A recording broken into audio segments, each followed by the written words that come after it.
Welcome to Conversations With, a podcast series exploring the people and practices shaping the impact of private philanthropy to benefit communities across Africa. Conversations With is produced by the Africa Grantmakers Affinity Group, working to promote robust, effective, and responsive philanthropy and to build a network of informed, engaged, and connected funders. Visit the africagrantmakers.org website for program notes and to join our mailing list. My name is Niamani Mutima, Executive Director of the Africa Grantmakers Affinity Group, and welcome to this session of Conversations With. Today's session is part of the Africa Grantmakers Affinity Group's 2021 virtual series. Our theme is Disrupting Silos, Connecting Conversations, Creating Impact, and Taking Stock. So today's session is the first in a three-part series that looks at internet connectivity and access for communities across Africa. Today's session has been curated by Sarah Armstrong, Executive Director of the Internet Society Foundation, who's a member of AGAG and who will moderate the discussion. Welcome, Sarah. Thank you very much. So, Sarah, with that, I'm going to turn this over to you to introduce our guest and to begin the conversation. Okay, that sounds wonderful. Thank you very much. The Internet Society Foundation was just started. We really are a brand new organization. And we began in 2019. That's when we launched our vision and our mission. The Internet Society Foundation is a supporting organization of the Internet Society. And my colleagues, Nermine and Dawit, who will be speaking today, are both members of the Internet Society. Just to give you a brief overview, the idea is for both us and for the Internet Society itself is the Internet is for everyone. So we work very hard to connect as many people as we can and to make sure those who are connected are understanding the benefits of being connected and able to access the Internet for things like healthcare, economic growth, education, and all these things, which of course have become more and more important during the pandemic. So today we're going to talk a lot about connectivity and some of the issues that came up during the pandemic, as well as what's happening now that the pandemic is full bloom and continues to challenge continents like Africa. The Internet Society Foundation works in Africa. We work actually in 30 different countries. We have 5 different programs, one of which is associated very closely with the Internet Society. And that program is called Beyond the Net. That funds the Internet Society chapters, which means the Internet Society Foundation is a very global organization. We may be barely 2 years old. We're very young, as I mentioned, but we are able to be working now in almost 100 countries, which is really fabulous. And we fund through that program, Beyond the Net. And we have 4 other programs that we fund through. One is called Skills, which stands for Strengthening Communities, Improving Lives and Livelihoods. And that works in 3 countries, one of which is in Africa, it's Senegal. So we also work in Colombia and Bangladesh, but that program in Africa in particular is in Senegal. And we have 3 grantees right now in Senegal, and we'll be pulling in, hopefully, grantees 3 more from Senegal this year. So we focus on digital literacy skill building when we talk about our skills program. We also do a research program, and the idea with the research program is to just look ahead at some of the issues that are impacting the internet or the internet is impacting. So for example, one of our research topics is greening the internet and what the environmental impact is of the internet and on the internet. We also have a program that we call emergency response, and that's specifically related to emergency response COVID-19. And that was something we just decided last year that we had to do, and we're now doing our second cohort of grantees for that. And again, with the emergency response program, we are, again, working in Africa. We have a number of programs that are working in Africa. Some are about connectivity, which of course is the topic of today. We also have a program we plan to launch on resiliency and building resilient communities so that when disasters hit, that communities are better prepared. And then we also eventually will be doing another program called Innovation. So the Internet Society Foundation works in Africa in a lot of countries. The Internet Society Foundation works around the world through 5 different programs, or will be doing it through 5 different programs. So I'm going to go ahead and introduce my colleague, Nermine. She is from our MENA region. She's the Regional Vice President of the Middle East North Africa region. She's based in Egypt. And then we have Dawit, and Dawit is based in Ethiopia. He's also a Regional Vice President for the Internet Society, and his territory is Africa. And I'd like to start by asking Dawit to just give a little bit of an overview, please, of what is the Internet Society. Thank you, Sarah. So the Internet Society is much older than the Internet Society Foundation. Sometimes we call ourselves ISOC, so you might find that name as well. We were founded in 1992 by pioneers of the Internet. Initially, it was a very technical organization, but as Internet evolved, the Internet Society also evolved. Today, the Internet Society works for an open, globally connected, secure, and trustworthy Internet for everyone. So we have quite a number of chapters around the 6 continents that work with us. They are independent organizations, local, but they share our mission and vision.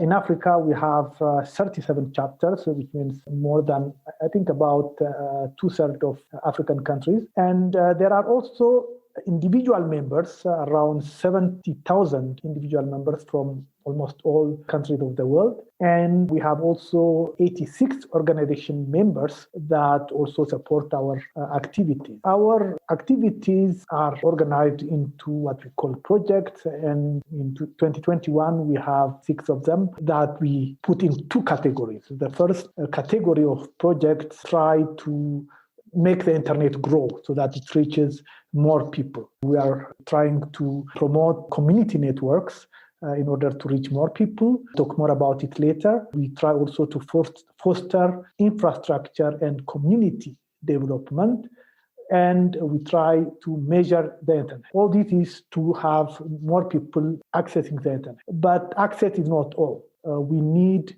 also to have a strong internet that is secure, that is trustworthy.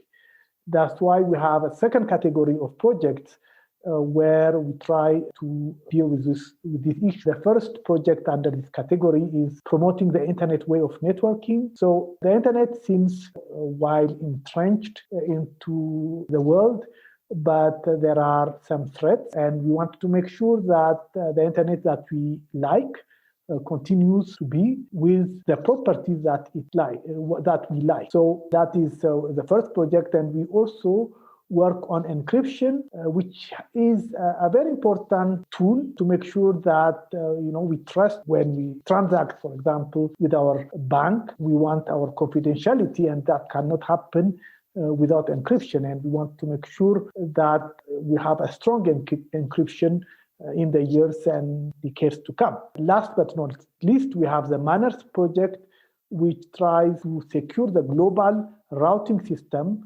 which is the system that enables us to communicate globally without fearing that our message will go where we don't want it to go. It goes exactly where it is supposed to. And currently, there are a few issues that we are trying to solve with the community. I think I will stop here for now. Maybe Nermine, do you have anything to add on it?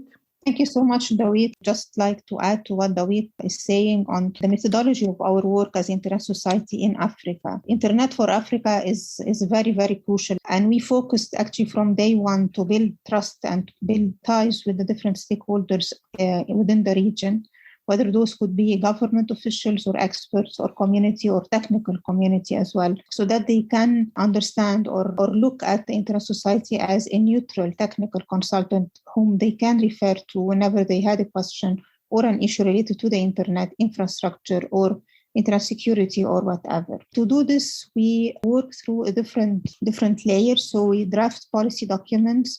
We run consultation over webinars since we cannot travel at this point in time, but we used to travel a lot to the African continent so that we can meet people and interact with them on the ground and see their pains and see how can we help them from our expertise and so on. We worked with different stakeholders, as I was saying. So we work, for example, in Sudan to update their IXP.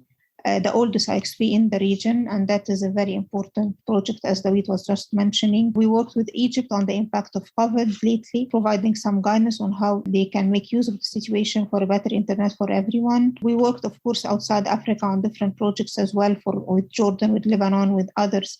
But we extend a hand of help in a sincere manner so that they can trust us and they can work with us and benefit from the expertise that we can provide them for a better internet for everyone in the African continent. It gives you a good overview of the type of work that both the Internet Society Foundation and the Internet Society does. You can see that there is a lot of expertise among the staff of the two organizations. And now what we'd like to do is pivot over to the pandemic and what's happened. So I wanted to ask Dawit, what was the status of the internet in Africa prior to the pandemic? Thank you, Sarah. Well, here I would like to go back maybe to the 1990s, and because some people think that Africa is where it was 20 years ago. But things have changed, because 20 years ago, I remember very well the time when we were saying that there are more telephone lines in Manhattan than the whole of Sub-Saharan Africa. But thankfully, this has changed. We have seen a lot of evolutions in the sector in the last 20 years.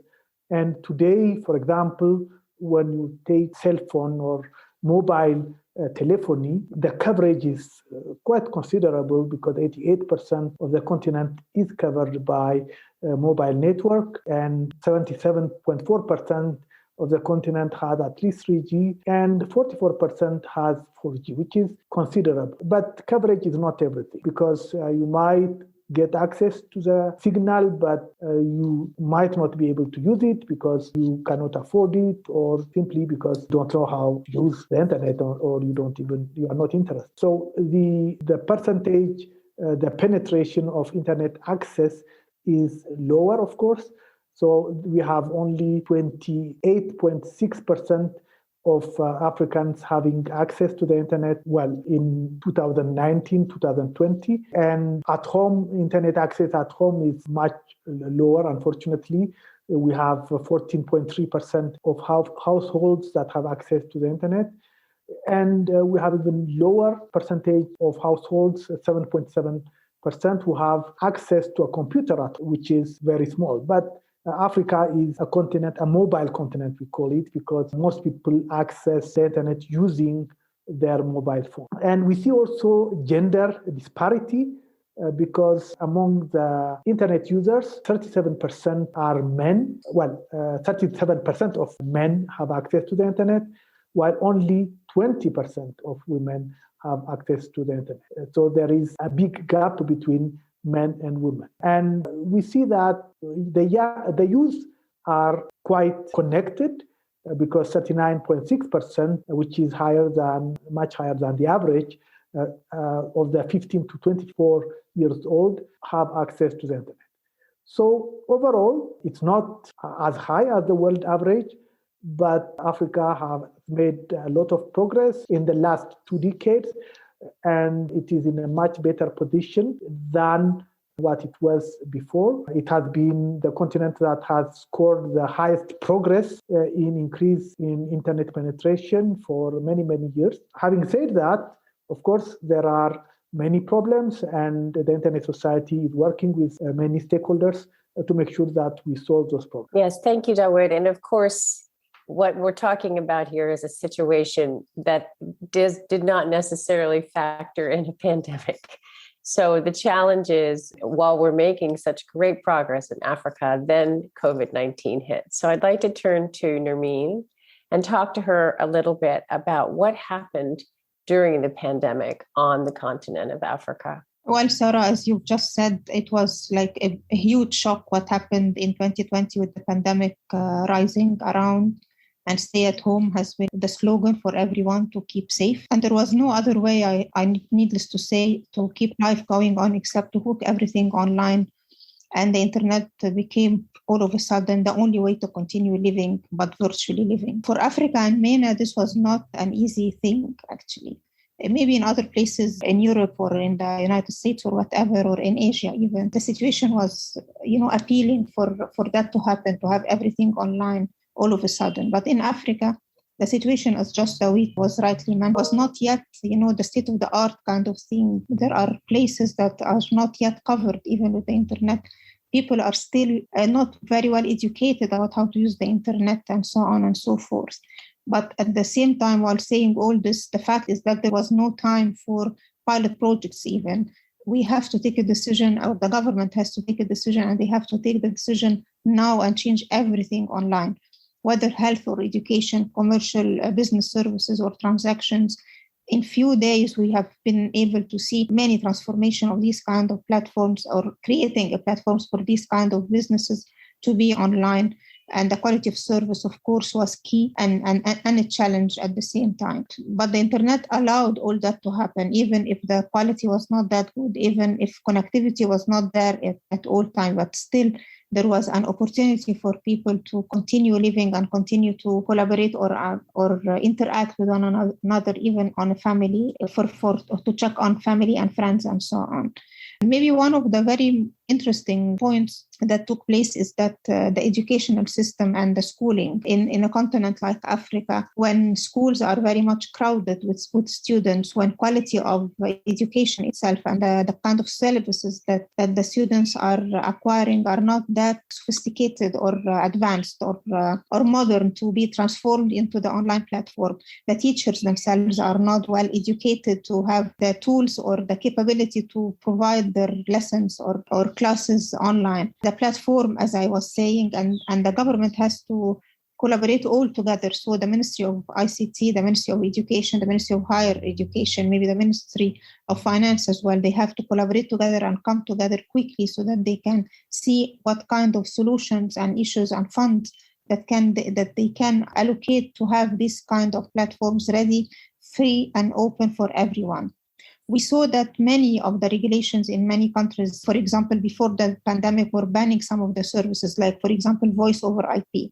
So in Africa, in some countries or in MENA, you can see that voice over IP, for example, if you'd like to make a call over WhatsApp, for instance, or if you'd like to have a Zoom like this one that we are having, that was not allowed by the law, by the regulation in that country for different reasons, basically protect the revenues for the incumbent and so on. But through the pandemic, we saw offloading these kind of barriers, I would say, and easing the regulation down so that people can continue living at school, can continue running, and even medical consultation can take place. Another important point that we've touched upon during the pandemic is that regional government were very much obliged, found themselves very much obliged to work hand in hand with the social media platforms. And the reason for that in specific was that the fake news were spreading all over the countries very quickly, and in a way that can ruin or could ruin what the government was trying to say and add to the negativity of the situation, having the pandemic all around and so on. And the government has to jump in on the same platform. So for example, Twitter or Facebook or whatever as the appealing, platform for the citizens in that specific country, and create their own platform so that they can start messaging the right messages and what they need to advise people about, instead of letting them fall into the trap of the fake news and so on. But the question, and I will start maybe raising this question, which I think very important, were we ready actually for such a transformation in that abstract and very abrupt manner in the 2020 year?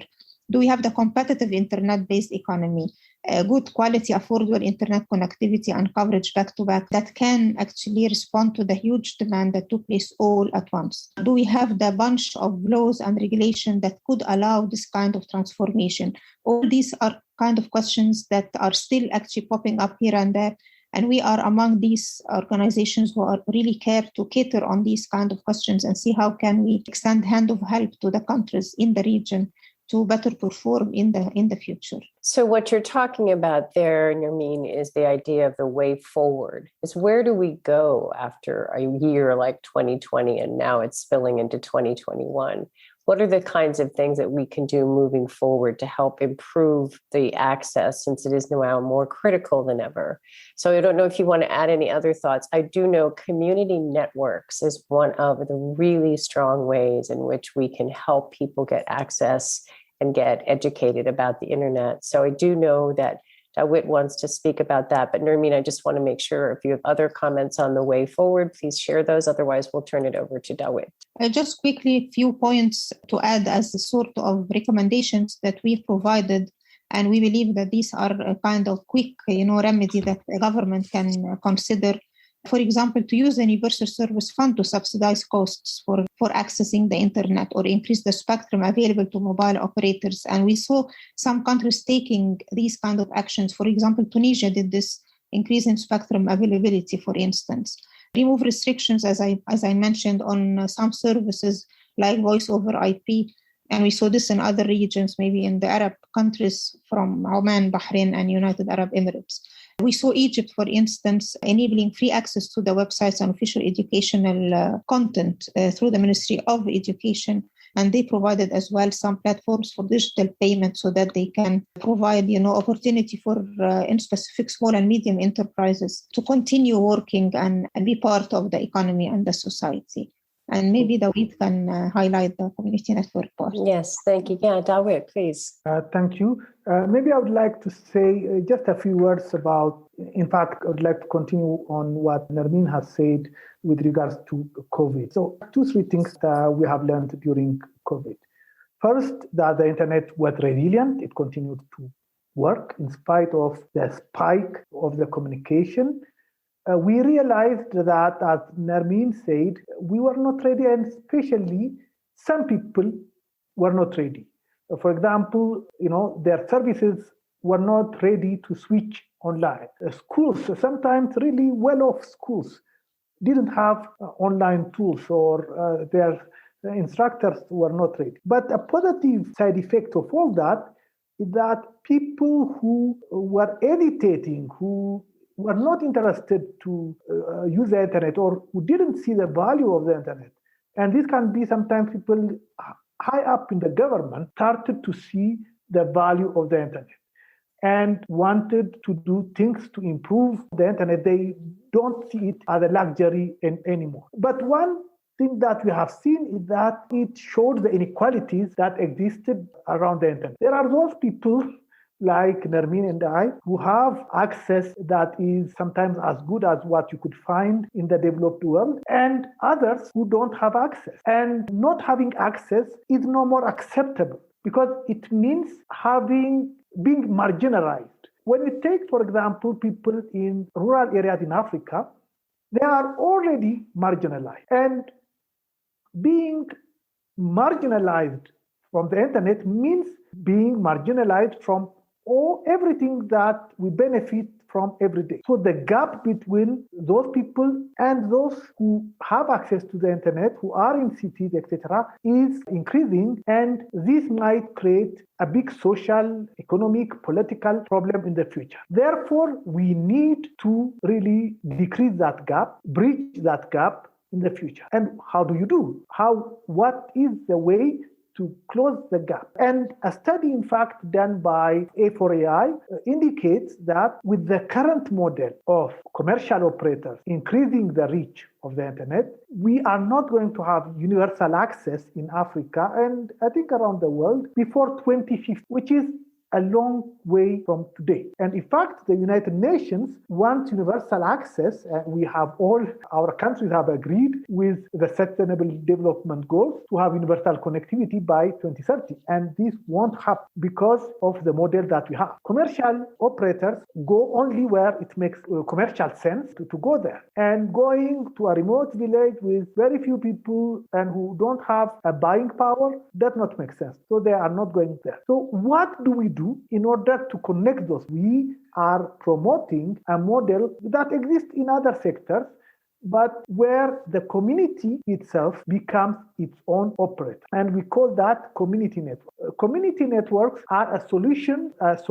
for the communities to deploy their own networks and connect those networks to an operator, a commercial operator, without waiting for the operator to come to them. We recognize that it's not easy since the communities don't have the technical knowledge, the financial capabilities, and the business and management skills. But we have proved that with the help of organizations like ISOC, this is doable. For example, in the Eastern Cape in South Africa. We helped develop the Dendeleni community network that is developed by community and that today is providing connectivity to that community in an affordable way, and that has the interest of the community at heart and not a profit. This is very important because it avoids that these communities wait for years or decades sometimes for a commercial operator to come and connect. They can connect at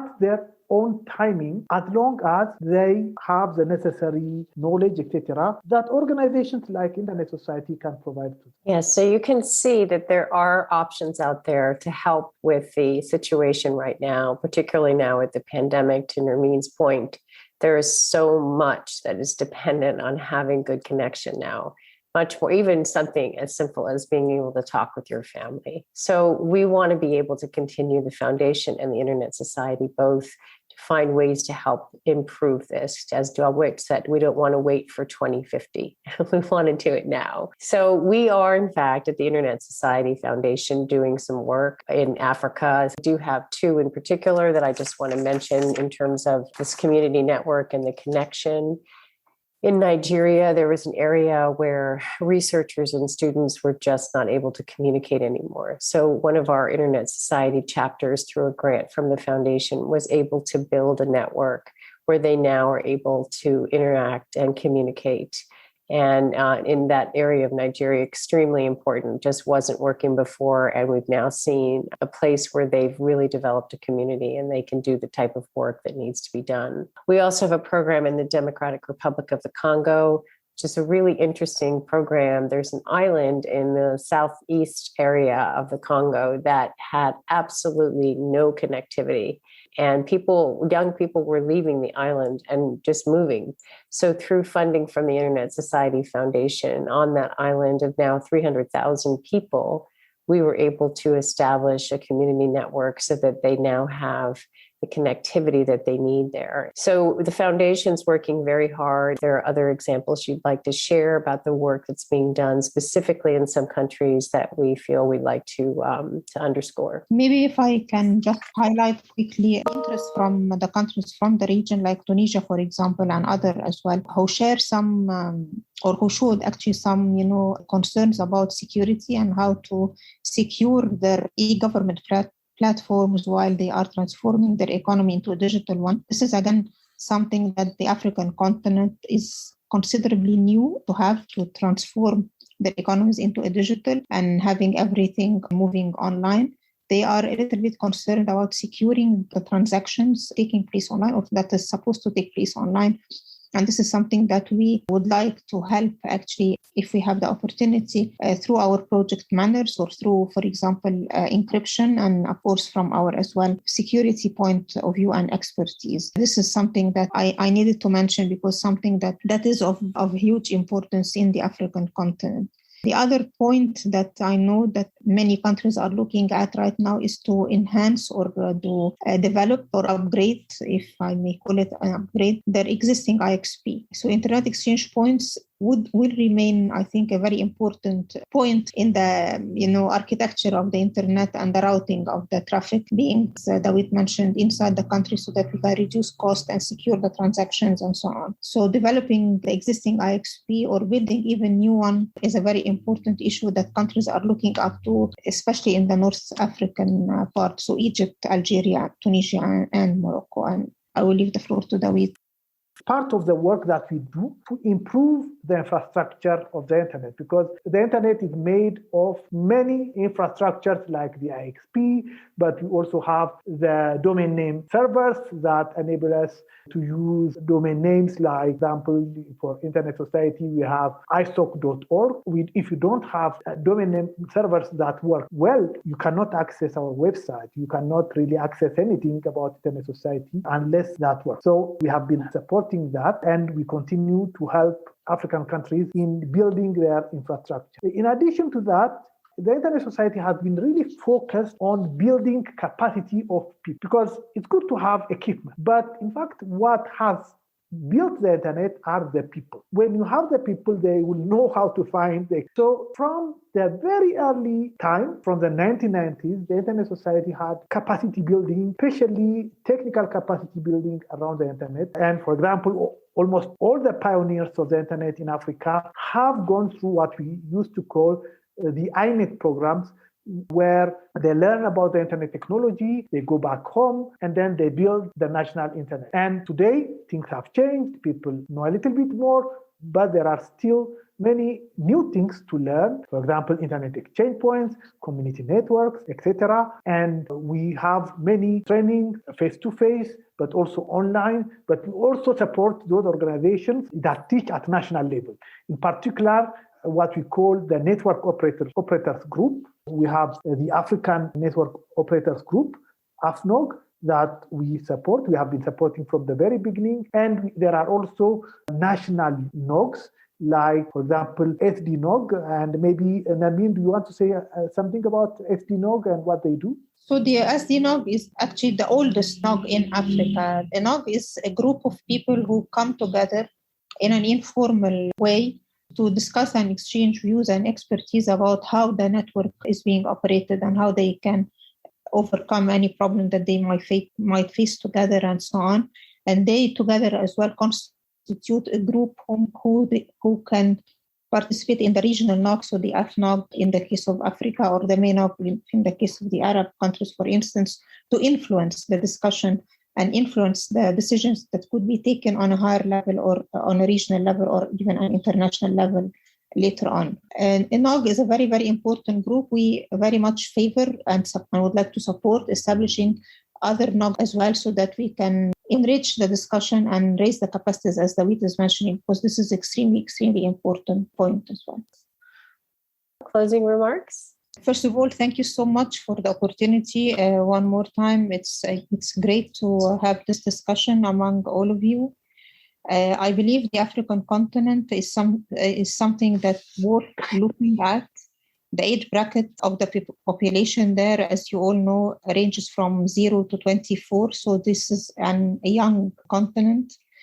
A challenge and an opportunity at the same time when you have such a young generation around, because we have to jump quickly to match their pace so that they can continue living as the way they should be living, actually, and to match other young generations in other parts of the globe as well. I remember during the pandemic, at the very, very early stages, I saw the Ministry of Education from Egypt going online on Facebook, providing lectures and providing advices to parents on how the school will be transforming from the regular system to the online system. He did it himself. And he was having like Q&A open, like maybe for 4 or 5 hours a day, dedicated from his own time. And this is huge to do this from a government official in the African continent. But it proves that there is a will by the government, yet there are so many limitations for the government alone to work. And here comes our role as international organizations and your yourselves as funding agencies as well, to look together on the opportunities and the challenges that they are facing and see how can we together partner to make their life easier and have our mission, passing across having internet for everyone in a secured and open manner. Thank you, Sarah. Thank you. Dawit?